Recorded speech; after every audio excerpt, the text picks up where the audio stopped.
Another important assumption which is of great concern here is the difference between literal and non-literal meanings. And that has been at the basis of the difference between semantics and pragmatics also.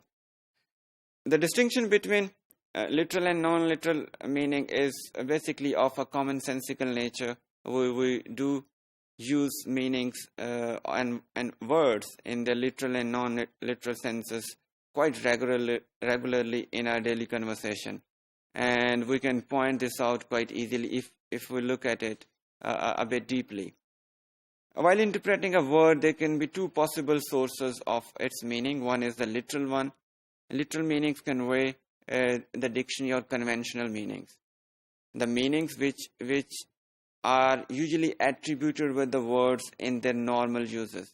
For example, if we say the word tall is about a person or a thing which is not short, which is quite good in height, at least of more height than the person who is speaking it. So these are the usual meaning of these terms which are available in the dictionary and which are quite commonsensical, and they are given by the society in normal circumstances. And these are also, we call, the instances where the speaker speaks in a neutral, factually accurate way without exaggerating the meaning or reducing the meaning. He speaks in a neutral and factually accurate way, and this is what we call literal meaning. For example, if I say I'm hungry or I'm starving, I'm conveying it literally that I need some food. The source of this meaning is society, which gives meaning to the words. Society has given a particular meaning to the word hungry, and which became conventional in English language and then reported in dictionaries. These meanings are also called conceptual meanings of the words. The meaning which we find in the concepts, in the general or usual concepts of the word. For example, if you listen to the word hungry or food, a certain image or concept arises in your mind, and that's what we call the literal meaning of the word. For example, we have a word elephant which links our imagination to an animal. And if we have to define this word literally, we'll say that it's a very large animal with thick grey skin, large ears, and two curved outer teeth called tusks.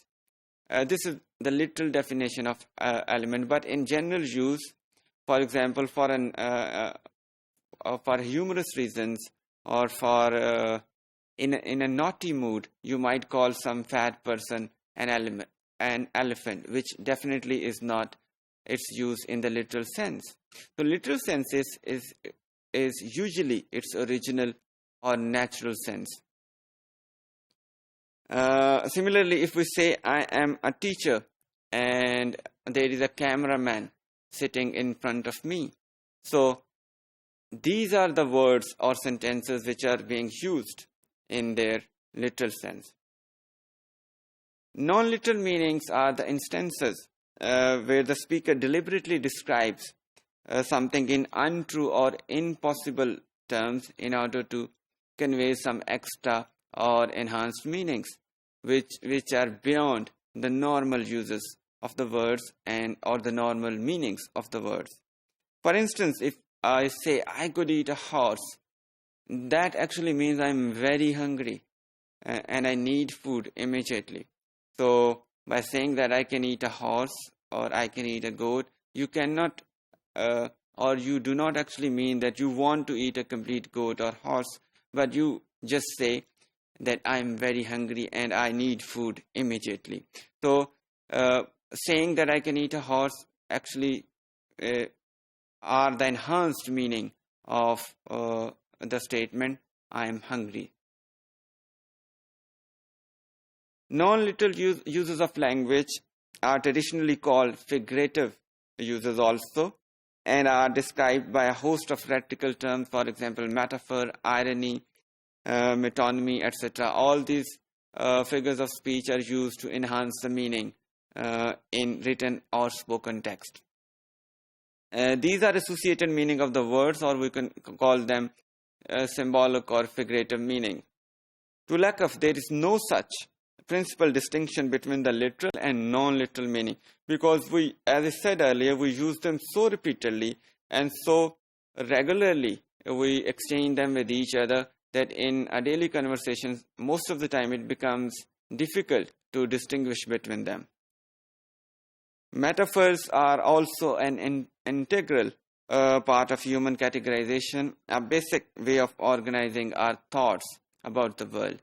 Most of the time, we organize our thoughts around certain metaphors, and those metaphors become a part of our regular thinking or a part of our regular meaning making or meaning conveying process.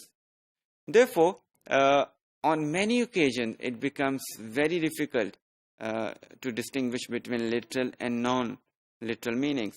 And for these reasons, probably, Lakoff and Johnson claim that whole semantic fields are systematically organized around central metaphors. So these metaphors, when they are used quite frequently, may turn into some literal uses, or they start conveying some literal meanings. In such situations, we call them fossilized metaphors. So, knowing the distinction between literal and non-literal meaning is very important in order to become a good student of semantics. But we also need to realize that on many occasions in our daily communication, it would be very difficult to distinguish between literal and non-literal meanings.